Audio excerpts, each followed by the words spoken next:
Yes, we can see them. Thank you very much. So let me start. So I would like to talk to you about teaching public speaking to high school students and suggest how to do it step by step. Today we heard many people speaking about history, but also about how the language is used in public speaking and debating. We also heard some practical implications of public speaking. And now I want to focus just on high school students. You might be wondering why public speaking, I believe, is one of the core concepts to be taught at high school. I believe it is so because high school prepares people to something what is called maturity. Hence, high school finishes with matura exam. And in order to be mature, you need your thinking skills and speaking skills on such a level that it enables you to live a successful private, but also professional life. And in order to be effective, to be successful in life, those things as effective speaking to people, communicating, and thinking are quite important, you would agree. One of the speakers mentioned Musketeers of Words, the debates championships in English. We could also find such things as European University Debating Championships, which will be held in 2025 in Poland. That will be University Debating Championships, so such contest in which students take part. But before any student could come to this level of fluency and accuracy and level of critical thinking, there must be many steps. Maybe one of the steps is just public speaking, not only debating. I can just remind you that this year in this public speaking contest for students, one of our students actually won, was on the podium. I believe it was one of our university of Uczelnia Lingwistyczno-Technicznej students who took the third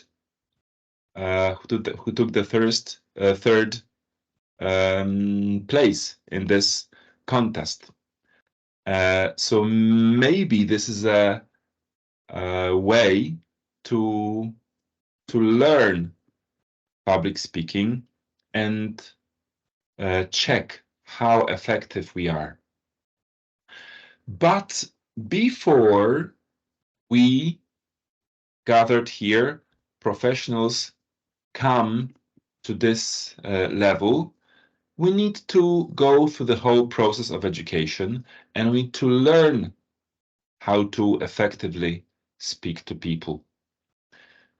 This is important because as you hear, as you listen to politicians, journalists, reporters, you could believe that public speaking is not always at the highest level possible. And we who are in education should have a clear goal to change it, to improve it. But what public speaking is? Well, public speaking is speaking to people in a persuasive, effective, communicative way, knowing what you got to say to other people, but also quite important is how. As we saw in the previous video by Will Stephen, presented by our dear presenters Edyta Rostkowska and Magdalena Błaszczak, Will Stephen at his TED Talk showed how to speak. But does it mean that we should only teach the how? I believe that everybody would agree with me that not only how is important, but also what. And core curriculum of teaching English to students in Polish public schools, core curriculum, I mean podstawa programowa, tells just that. Not only how students should speak, but also what they should have in their heads in order to produce the intelligent, clever, engaging talks. Students at high school in Poland are expected to be at the beginning of the high school, expected to be at around the level of A2, A2 plus, maybe slightly getting towards B1 level of Common European Framework for Languages. But is it so?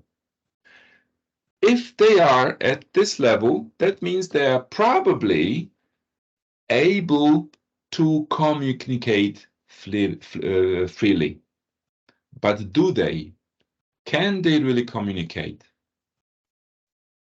Many research programs show that actually they are not able to produce freely the utterances in English. And it may be caused by fear, by so-called glossophobia, the fear, the phobia of speaking publicly. Is it in English or in Polish? In 2014, the research among Americans showed that 25% of population of the US reports that public speaking is something they are afraid of. Think about that. If it is true about American students who are taught public speaking from the very, very beginning, what is the percentage of glossophobia among Polish people? Some people say that just after the fear of death, fear of public speaking is the second most important fear. The role of teachers is to slowly guide people so they are not afraid of speaking, communicating, but also voicing their opinions in front of other people.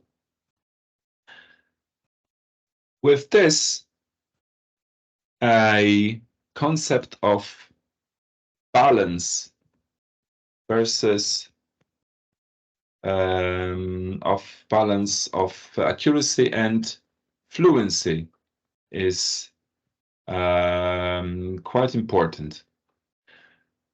When we teach grammar, when we teach vocabulary, probably we are focused on accuracy, whereas when we teach the skills, the productive skills such as speaking or writing, especially at the beginning, we would be more focused on fluency, simply to reduce the glossophobia, the fear of public speaking.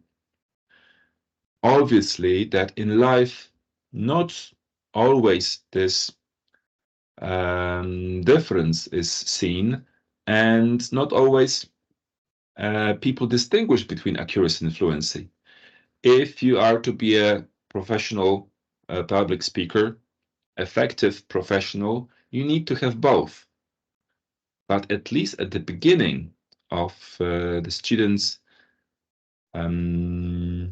journey towards professionalism, we teachers need to be focused rather on fluency than accuracy.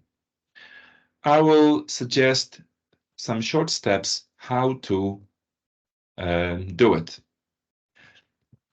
First of all, you need to make students feel that speaking is nice. It's rewarding in itself. And therefore, even at the level of high school, we should start with some games to have a playful introduction into speaking. And such games as Chinese whispers are quite important element of guiding people into speaking. That could be a Chinese whispers game where people speak to each other, repeat certain phrases, trying to be understood. But there could be also the improv games, improvisation games, just like this one, in which students engage in playful activities. This game, the fortune teller with two heads, is the one very easily introduced as a warm-up activity when you've got two students who are meant to be a one fortune teller, like a creature with two heads. People from the class can ask them the questions about the future, about any topic, but the problem is that the fortune teller must answer the question one word at the time per student. So imagine two people standing back to back in the classroom and answering the questions or saying something one by one, just word by word. You will meet a beautiful frog who will probably be the most interesting, and so on and so on. And it may sound nonsensical, but remember, this is just the beginning. This is the beginning of the process of slowly introducing people into speaking. You could use a lot of improv games, like, for example, another one, which is yes and stories.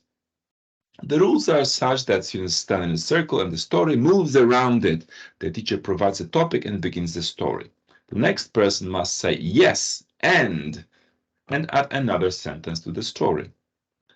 For example, my fifth birthday was my most memorable childhood moment. And then when I point to a next student, they must say a sentence starting with yes. And I had the most delicious birthday cake ever. But when I point to another person or participant, they will say, yes, and I remember there was a clown at the party. And then this person points at another person, and then the person says, yes, and I remember that this clown was blowing some long balloons and making some balloon animals out of these. And the story goes. The point is, in all these games, that students have a lot of control. They can say what they want. They are not limited. This is limited by the rules of the game, but this is not limited by the creativity of the students. So such tiny games, and of course many more, could be the introduction to speaking in the classroom. But of course, speaking is also pronunciation. Therefore, using all kinds of tongue twisters, difficult phrases, difficult to pronounce phrases, are quite conducive to the idea of public speaking. So using such activities at the beginning of a lesson as a warmer, or maybe in the middle of a activity, in the middle of the lesson, simply to introduce a new energy, to make some kind of a mind break during the lesson, are also good. Not only students have to say those things, there is a huge dose of laughter and joy involved, but also performing in front of other students. The same would go with reciting the poems. Nothing ever happens twice, right? Which is the verse of nic dwa razy się nie zdarza. So you could ask students to recite the poems or short fragments of text to make them perform in the classroom, to make them feel more comfortable in the classroom step by step. Another idea is just collecting some authentic language twisters. They don't have to be the ones that everybody knows. She sells seashells at the seashore. The shells she sells are seashells, she is sure. There could be some twisters which already exist in the language, like a 22.2 cubic foot frost-free refrigerator freezer, right? Or a 1/2 inch insulin syringe. Why? Because while speaking, people should have fun and should enjoy it. And such tasks bring quite a lot of enjoyment. But first things first, I told you about some ideas to break the ice with speaking. But if you teach the language in high school, probably you do teach a lot of speaking. You use dialogues, role plays. Later on, you could go to some prompted speeches, like describe a picture is a prompted speech. Students at the level of high school preparing for Matura deliver speeches being prompted by the visuals, just like at the Matura, spoken Matura exam. Next, you could go to prepared short speeches, ad hoc short speeches, table topics, writing long speeches, and then at the end, taking part of the competitions, in the competition also in debates. I'm pretty sure that we are aware of some steps when it comes to developing speaking skills and about the goodness that come with it. But let me just remind you of some guidelines when it comes to preparing any speaking task. So any speaking task that we carry out in the lesson should be focused on some kind of vocabulary, right? They will use some vocabulary, won't they? And maybe they will need to know what they're going to talk about. So they need to be given some instructions, some context, some scaffolding when it comes to vocabulary or the structures that they could use.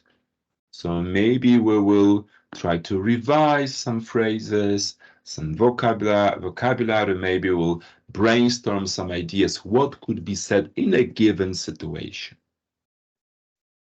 Sometimes when students are pretty much experienced, you could skip this point and just have ad hoc discussion, ad hoc speaking. But most of the time you would need to spend those 5 to 10 minutes to prepare students for speaking, not only providing them with the vocabulary and structures, but also giving them the clear instructions and demonstrating what they need to do. If students don't know what they're gonna do, they will simply probably disrupt your lesson. During the speaking task, our job will be to circulate, monitor, help, maybe take notes of some mistakes that students make. Of course, at the end, students should receive some feedback on the language. Remember this fluency versus accuracy. At the time of speaking, we do not correct. Usually we do not correct the mistakes. But at the end of the speaking activity, we try to depersonalize correction. So we said, someone said, we put it on the board. We highlight good things as well as errors, but also ask students to correct the mistakes that they have heard. There should be some benefit of any speaking activity. So remember, not only mistakes, but provide the positive feedback, right, about what students said. And it could be also in the form of a playful activity. It could be a role play. And I believe that role play is one of the most important tools when it comes to teaching speaking at the public schools. And we start teaching through role plays very early because probably around primary school. Of course, at the high school, when the lesson begins, we could do the role plays, aka speed dating, when we put two groups of students facing each other one-to-one, and it could be, I have done it, up to the number of students, let's say 20 in the class, so 10 on one side and 10 on the other side. And then at the given time, we simply ask them to speak on a given topic just for 1 minute. And of course, in pairs, they make a lot of noise. They interrupt each other. But that generates such a great level of energy that it simply sounds like fun. And mind you, that such exchanges in pairs could be theme-oriented, because it could be the questions about holidays, or it could be the questions about their preferences. What do you like most about the last TikTok that you have seen, right? Or what funny video you have seen recently? Could you tell me? So it could be commenting on some things, or it could be also simply about what you did over the last holidays. And such short activities do involve speaking, but also promote this good feeling of speaking and prevent glossophobia.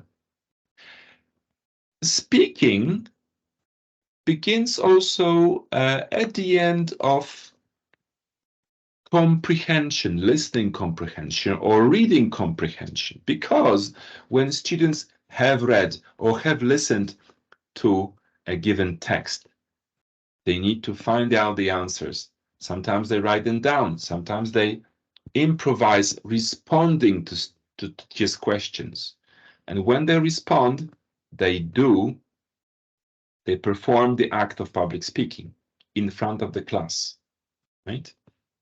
So, of course, that could be a reading material or listening material within the book. But It could be as well the King's Christmas message from 2022, or maybe the one that will come soon from 2023. And students will have to find the answers and then respond orally in the lesson, openly in front of other people.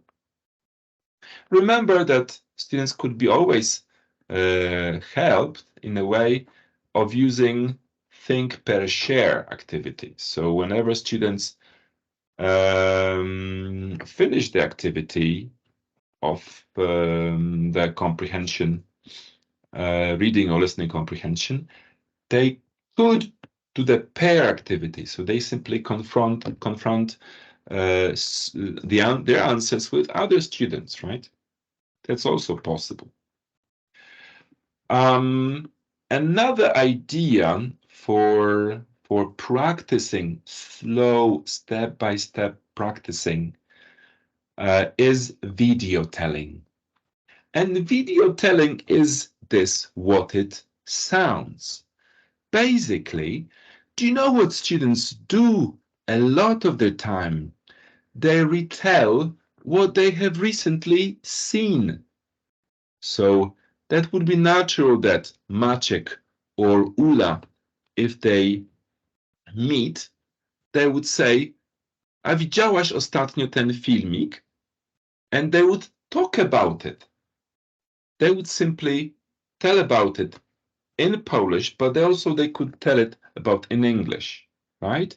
So as an activity in the classroom, we could just ask students to watch short videos and then ask them to describe them, to retell what they saw, what was happening, what they found the most interesting.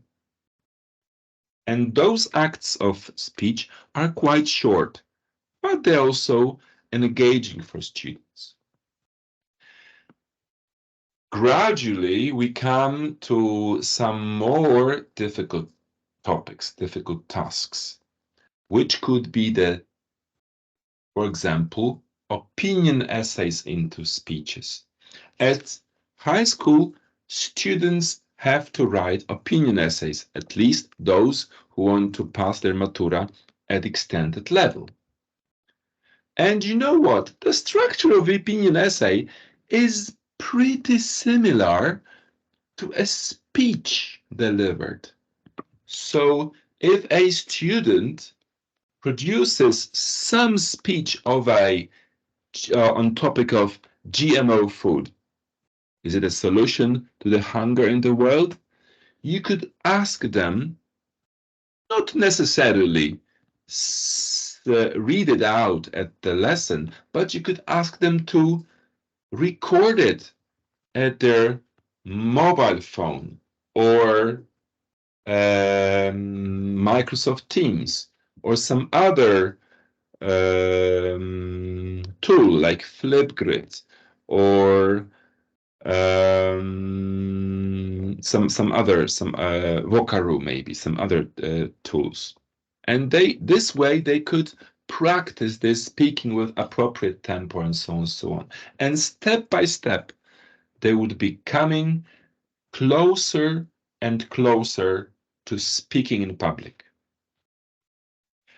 I believe that such tasks, when they need to prepare, but also deliver short 1 minute, 2 minutes long presentations, PowerPoint presentations, maybe in the form of Pechakucha presentations. If you haven't heard of it, Google it out later. Maybe this way they will also find the interesting way to learn speaking. Obviously, every speaking activity should be somehow analyzed, given feedback to. And that's why you should also talk about it at the lesson. Think about the criteria for marking the speeches. And here in the screen, you could see some of the criteria that I noted down with my students. So we talked about what is important in public speaking. Pronunciation, meritorics, gestures, body language, face mimics, tone, voice, aesthetics, graphic of the slides, eye contact, adequate stage behavior, right? So all the things, vocabulary, grammar, content, and probably students also could focus on their presentations through self-evaluation, right? Analyzing what they have done. Plus, if you record their presentations, they will have some extra feedback on that. The final stage of public speaking activities would be engaging students in some contests or competitions. You could look for some local competitions, just as organized by me in my neighborhood. But you could be the teachers who will design such a competition in your region, in your vicinity, in your school or in your powiat, right? What else you could do? You could go to the Polish level and take part in some nationwide contest, which is always organized in June, right? Or maybe you could set up a TED Ed student talk club in your school where you will engage in public speaking with students all over the world. The options are limitless. For some more information, you could check such resources as ietefl.org.pl/public speaking contest or www.englishspeakingunion, so esu.org, or maybe the Toastmasters organization, which is an organization that promotes teaching and delivering public speeches. Thank you very much for listening. Thank you very much for your attention. And I believe that you can make your students great speakers.